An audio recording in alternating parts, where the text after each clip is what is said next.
दिल्ली में कोरोना एक बार फिर से टेंशन बढ़ा रहा है। दिल्ली में पिछले 24 घंटों में 1149 कोरोना के नए मामले सामने आए हैं, जिसको लेकर दिल्ली सरकार और दिल्ली के सभी हॉस्पिटल अब सतर्क हो गए हैं। कोविड के बढ़ते केसेस पर बात करने के लिए इस वक्त मेरे साथ एलएनजेपी की deputy MS doctor Ritu Saxena ji मौजूद हैं। मैम, जिस हिसाब से कोविड के केसेस में सर्ज देखने को मिला है, जो बढ़ोतरी हो रही है, 1149 केस पिछले 24 घंटों में आए हैं, पॉजिटिविटी रेट 23% हो चुका है। क्या लगता है आपको आने वाले दिनों में क्या कोरोना के केसेस में बढ़ोतरी देखने को मिलेगी या फिर कुछ कम केसेस आएंगे? देखिए, अभी ऐसा लग रहा है कि फिलहाल इस हफ्ते तो केसेस बढ़े ही रहेंगे। इसके बाद हो सकता है ये डिक्लाइन हो जाए, क्योंकि हर बार ऐसा ही ट्रेंड देखने को मिलता है कि पीक आती है और उसके बाद डिक्लाइन होता है। तो अभी फिलहाल तो रहेंगे। और अभी एट प्रेजेंट 15 पेशेंट्स हैं जो लोकनायक में भर्ती हैं। तो अगर हम बात करें हॉस्पिटलाइजेशन की, तो अभी भी काफी कम है। तो ये एक अच्छी बात है कि हॉस्पिटलाइजेशन रेट अगर कम है और घर में पेशेंट ठीक हो रहे हैं होम आइसोलेशन में, तो ये एक पॉजिटिव साइन होता है कि लोग घर में भी ठीक हो रहे हैं, उन्हें ज्यादा हॉस्पिटल की तरफ भागना नहीं पड़ रहा। तो अगर हम इस ट्रेंड को देखते हुए चलें तो मुझे लग रहा है कि ज्यादा चिंता करने की बात तो नहीं है, लेकिन हाँ, सावधानी जरूर रखनी चाहिए।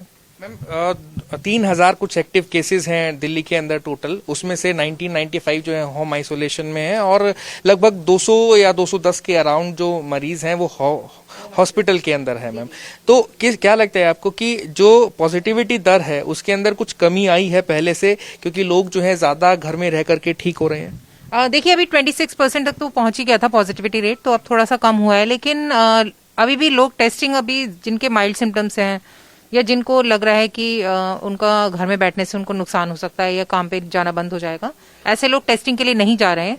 तो टेस्टिंग जरूर करानी चाहिए। उससे फायदा ये होता है कि अगर आप टेस्टिंग कराते हैं तो आपको पता चल जाता है और दूसरे लोग भी उनमें इन्फेक्शन स्प्रेड करने से बच जाता है। तो आप अपनी टेस्टिंग मतलब लोगों को करानी चाहिए, टेस्टिंग करा के रखें। अगर पॉजिटिव हैं तो आइसोलेट करें अपने आप को 1 हफ्ते तक। और अगर आपको लग रहा है कि माइल्ड सिम्टम्स हैं तो घर में ही ठीक हो जाएंगे। अगर आपको लगता है कि कोई पेशेंट कोमॉर्बिड है या उनको कोई सीरियस प्रॉब्लम है, घर में आपके कोई एल्डरलीज हैं, बच्चे हैं, तो आपको ज्यादा सावधानी रखने की जरूरत है उनको, क्योंकि उनको अगर इन्फेक्शन होता है तो ज्यादातर कॉम्प्लिकेशंस देखने को मिलते हैं। दिल्ली सरकार भी लगातार कोविड के पेशेंट्स के ऊपर नजर बना करके रखी हुई है। लास्ट टाइम में भी हमने देखा था जब दिल्ली सीएम अरविंद केजरीवाल ने जीनोम सीक्वेंसिंग के बारे में बात की थी। उसके अलावा जो मॉक ड्रिल्स भी चल रही थी मैम हॉस्पिटल्स के अंदर में, तो क्या लगता है आपको कि तैयारी पूरी है सरकार की तरफ से और हॉस्पिटल की तरफ से? क्योंकि हमने देखा था कि पहले किस प्रकार से बेड की मारामारी हुई थी, ऑक्सीजन की मारामारी हुई थी।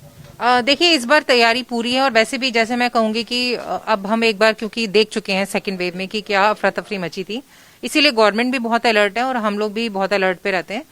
इसीलिए बार बार मॉक ड्रिल की जा रही है। 2 बार मॉक ड्रिल हो चुकी है, ट्रेनिंग्स हो रही हैं, सारे इक्विपमेंट्स बिल्कुल परफेक्टली उनको चेकिंग किया जा रहा है, जिससे कि कोई भी ऑक्सीजन की सप्लाई पे विशेष ध्यान दिया जा रहा है कि अगर ऐसा केसेस का नंबर बढ़ता है तो एटलीस्ट लोगों को इसमें असुविधा ना हो कि उनको बेड नहीं मिल रहा है या ऑक्सीजन की क्राइसिस हो रही है।